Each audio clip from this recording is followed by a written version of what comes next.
નમસ્તે. મને ગર્વ છે કે હું વડોદરાથી છું. મને ગર્વ છે કે મેં એ ભૂમિ ઉપર જન્મ લીધો છે જ્યાં દરેક જીવ અમૂલ્ય કહેવાય છે.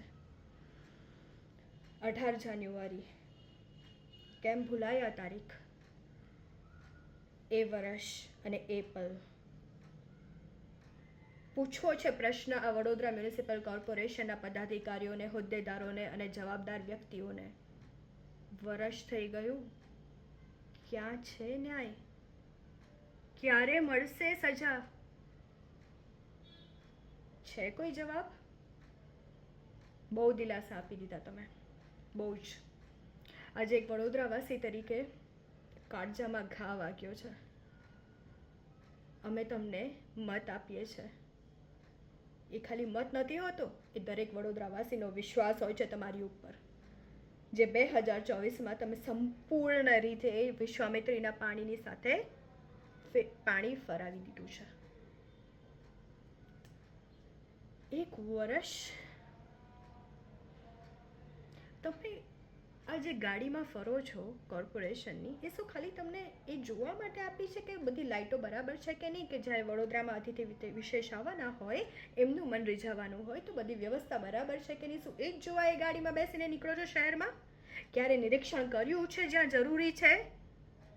ક્યારે જોવા નીકળ્યા હતા કે કઈ સ્કૂલ પિકનિક ક્યાં લઈ જાય છે, તમારી પરવાનગી લે છે કે નહીં? અને જો નથી લેતી પણ જે સ્થળ ઉપર જાય છે એ સ્થળની પાસે તમારી પરવાનગી છે કે નહીં, એ જોયું છે ક્યારે? સાર્વજનિક સ્થળ ઉપર જ્યાં તમે રાઈડ મેળા થતા હોય છે એ રાઇડ્સનું બી નિરીક્ષણ તમે કરો છો ક્યારે? અને ક્યાં છે એ વાયદો જે તમે આપ્યો હતો ને, કે જે દબાણ છે બધું હટી જશે, ખાલી એક અગોરાની એક દિવાલ તોડીને તમારા દબાણ પતી ગયા? કે આવતા ચોમાસે તમે આનો જવાબ આપશો અમને? કે ફરી જ્યારે એ પરિસ્થિતિનું નિર્માણ ભગવાન ના કરે થાય ત્યારે પણ શું દિલાસા સાથે તમે તૈયાર હશો ને? આમ તો સત્તાધારી પક્ષ છે ને હંમેશા એકબીજા પર ઢોળવામાં માનતી હોય કે ભાઈ અમારી પહેલાંની જે સરકાર હતી એને કંઈ કામ નહોતું કર્યું, હવે અમે છીએ, અમે આશાવાદ છીએ કે અમે આ કરીશું, અમે તે કરીશું.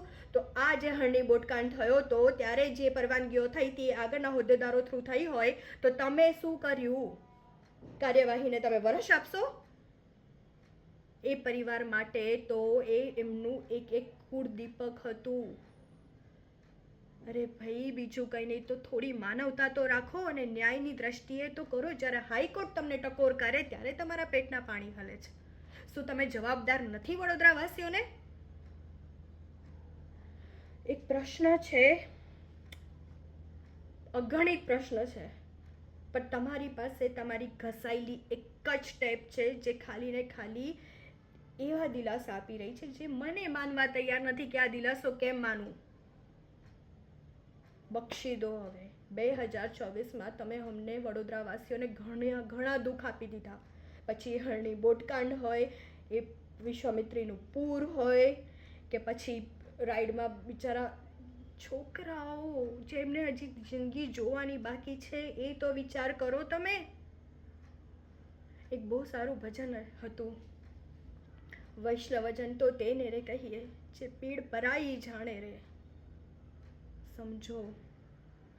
અને છેલ્લે મારા વડોદરાવાસીઓ માટે એક વાત, એક કહેવત છે, झड़े हुए पत्तों को सब नहीं उठाते, झड़े हुए पत्तों को सब नहीं उठाया करते, और ये भी एक हकीकत है कि किए गए वादों को हर कोई नहीं निभाते. વિચારશો.